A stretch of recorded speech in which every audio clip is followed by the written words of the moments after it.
Hi guys, it's Mr. Wood with Jake. Jake's here today. She might run away, but she just wanted to say hi. She's one of the outdoor animals. And she likes this story a lot because it's about a bird and she loves to play with birds. It's me, Mr. Wood, with another book. Today we're reading The Royal Raven, and this one's by Hans Wilhelm. Pretty cool. It's a very colorful book. I like it. You kind of have to look at the pictures. That one and that one. Crack! The egg popped open and out came Crawford. "Here I am," he crowed. But there was no reply. His mother was out looking for food. He was all by himself. There was nobody to make a fuss about his arrival. And then came an even bigger disappointment. Crawford saw that he was a boring looking raven, like all the others. Deep in his heart, he felt he was special, so he tried to show how different he was. "Hey, look at me," he said. But nobody ever paid any attention. At first, Crawford was furious, and that didn't help much. And then he began to feel sorry for himself. Every time he caught sight of his ordinary raven's feathers, he wished that he looked different. Why can't I look like a swan, or a cardinal, or an eagle, or even like a silly little hummingbird? Anything would be better than this."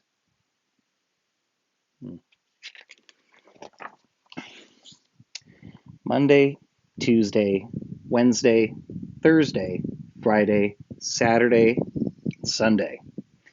Every day Crawford came up with another idea to improve his appearance, but it was no use. Nothing seemed to be just right.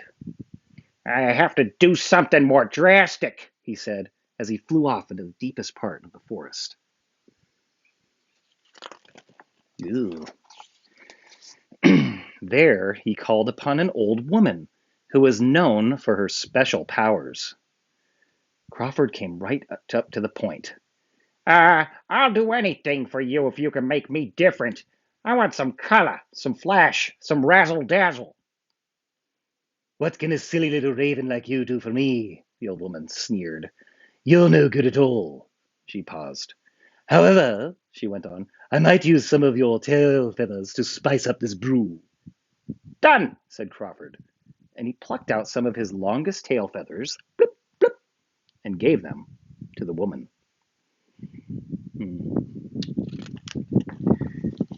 "Abracadabra, shaloo kaloo, shaklee shaklee," croaked the old woman, and with a bang and a boom and a zip and a zap, Crawford was transformed into a spectacular creature with dazzling, shiny feathers. "Wow!" cried Crawford as he looked himself over. "I hope I didn't overdo it," said the old woman. Then, without even bothering to thank her, Crawford flew back to his friends. "Hey, look at me," he cried. He spread his wings and strutted up and down with his beak high in the air. Who is this crazy bird? The other ravens wondered, but they were too polite to say anything. "It's me, Crawford. Look how beautiful I am now." The other ravens just stared in silence.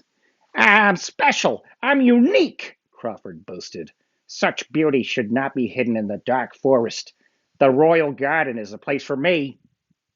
And with that, he flew off to the king's castle.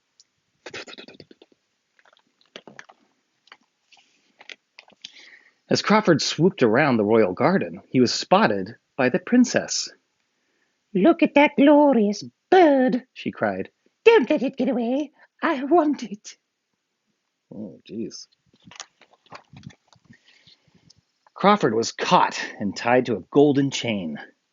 Proudly, the princess showed her off and her new treasure. Crawford didn't mind in the least. After all, he was now part of the royal family. What more could he have wished for? He had it all. Dazzling beauty, lots of attention, and a wonderful place to live.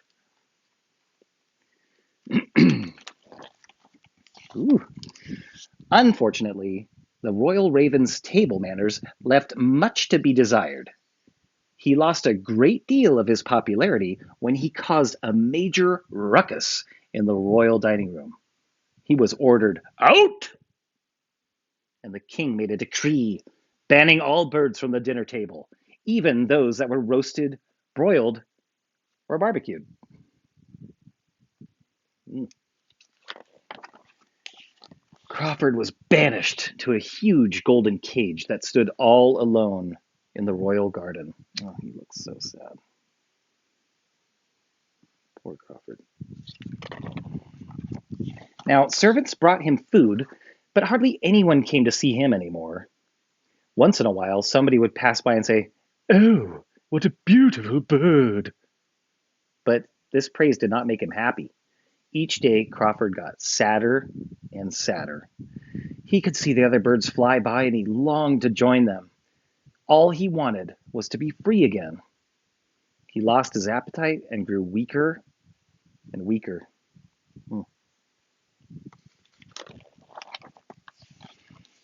One day, an old woman came to the garden selling strawberries. "What a sad-looking bird," the old woman said. "Why don't you let it go?" Oh no, said the princess. This bird is too precious. There isn't another in the whole kingdom with such dazzling feathers. "Oh, I see," the old woman said. "So you keep him for his razzle-dazzle." Suddenly, Crawford understood what he had to do to gain back his freedom. What's he going to do? Oh, he began to pluck out all those beautiful feathers, one by one. When the princess saw what he had done, she screamed, "Get that horrid bird out of my sight!" That was exactly what Crawford wanted. The guards opened the door of the cage, and at last, Crawford was free again. Aha. Crawford sure looked different now, but he wasn't worried. "My feathers will grow back," he said, "and I don't care if they're gold, silver, purple, striped, spotted, or just plain black." And neither did his friends. Oh, Crawford. That's a cute story. Jake liked it so much he had to run around and play. All right, guys, have a great day, and I'll see you tomorrow.